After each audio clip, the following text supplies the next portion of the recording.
The scandal involving Governor Christie and his office is growing. New documents are now out that reveal some of his aides tried to stonewall the media about a hastily crafted plan to close lanes to the George Washington Bridge. Those closures in September wreaked havoc on the Jersey side of the nation's busiest bridge. And a trail of internal emails shows that the closings were done to punish the mayor of Fort Lee for not backing Christie's re-election campaign. Joe Johns is in Washington with more. Joe? Fred, the paper trail so far shows at least one other member of Governor Christie's senior staff who's not been publicly identified was forwarded an email detailing the extent of the problems on the George Washington Bridge. However, we don't know whether that staffer actually read the document, and there's no indication she was involved in any political retribution.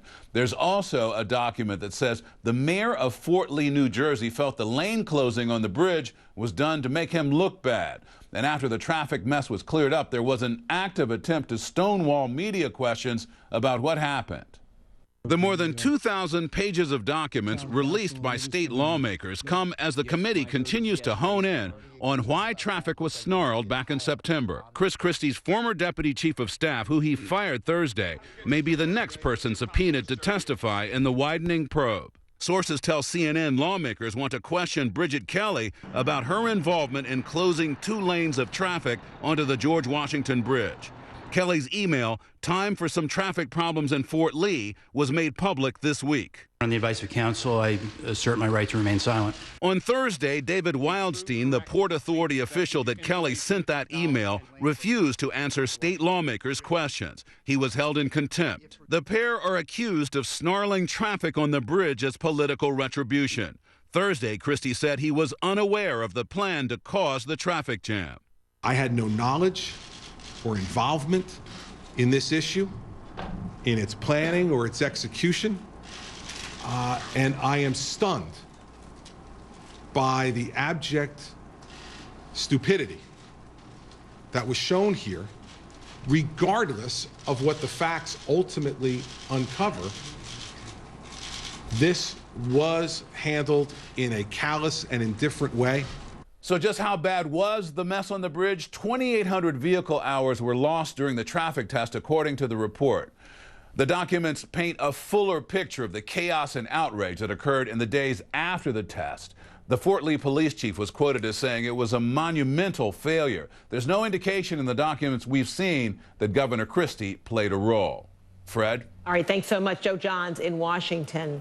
So while Governor Christie's office is a subject of this state investigation, he's also now dealing with a federal criminal probe and facing civil lawsuits. Tanya Miller is here with me now. You know how these investigations go, but based on what you've heard thus far, are you hearing any evidence that really helps substantiate a criminal probe?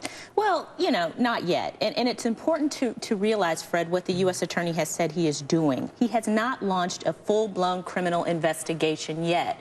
What he has launched or opened is a somewhat more limited investigation to see whether or not any federal crimes possibly occurred in this. So that's a little bit different. There is still a question in the U.S. Attorney's mind if a federal criminal statute has been implicated by anybody in this. Okay, meantime, there has been at least one class action suit that has been filed in which at least one Fort Lee woman who took to the airwaves yesterday saying that she had a panic attack because of that traffic. Does more have to be established in order for a class action suit to be successful? Well, I definitely think that there's a lot more that has to be established before a class action lawsuit is going to be successful. Look, the facts are still developing in this case. Who knew what and when? Those are all going to be critically important to understanding and developing a civil suit, because you still have to prove it by a preponderance of the evidence. Just because you say it in a complaint doesn't make it so.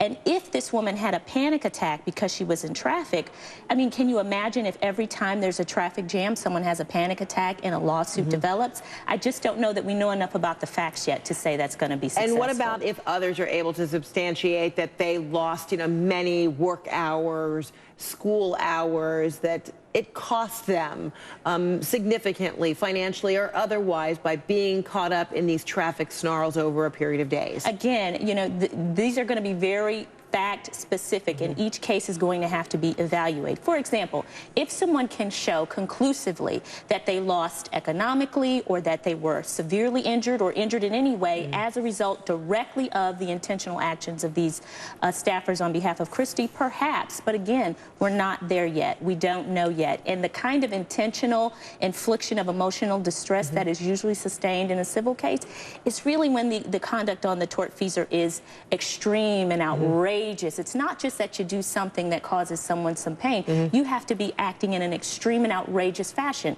And I don't know that we're going to see that we've seen enough yet to say that Christie staffers were acting in that way. And then back to the planning and the execution of this closure. As people continue to go through these documents, even if it doesn't necessarily have Chris Christie, the governor's email, that there was this real, collusion and planning of the event, will it be enough to try to substantiate, for prosecutors or investigators to substantiate that the governor may have set the tone, while he may not have been actively involved in the planning and execution? Something preceded these staffers to feel like they could get away with it, or that they should do it, or that it would be in any way sanctioned by the governor? I don't know that his failure as a leader, his failure to really supervise and be in control of his staffers will be enough to give rise to some kind of crime or criminal charge against Governor Christie. Obviously, it has political implications. Obviously, it has moral and ethical implications. But whether or not he can be charged criminally is a very, very specific and limited kind of inquiry. I don't see enough evidence here yet, but that's what investigations are for. And it's interesting because to get to the question of whether or not Governor Christie knew about it, authorized it, or ordered it, you're going to have to get to those upper echelon people. We haven't interviewed them yet. Law enforcement officers have not brought them before the grand jury yet. What are they going to say? Is it reasonable to believe that immunity would be offered to any or all of the above? For the sake of getting as much information as possible? Absolutely. I think it's definitely a possibility, and it is a tool in the belt of law enforcement that they will use if they need to. Interesting. Tanya Miller, thanks so much. Appreciate it. Thanks, Fred. All right, well, it sounds a little strange.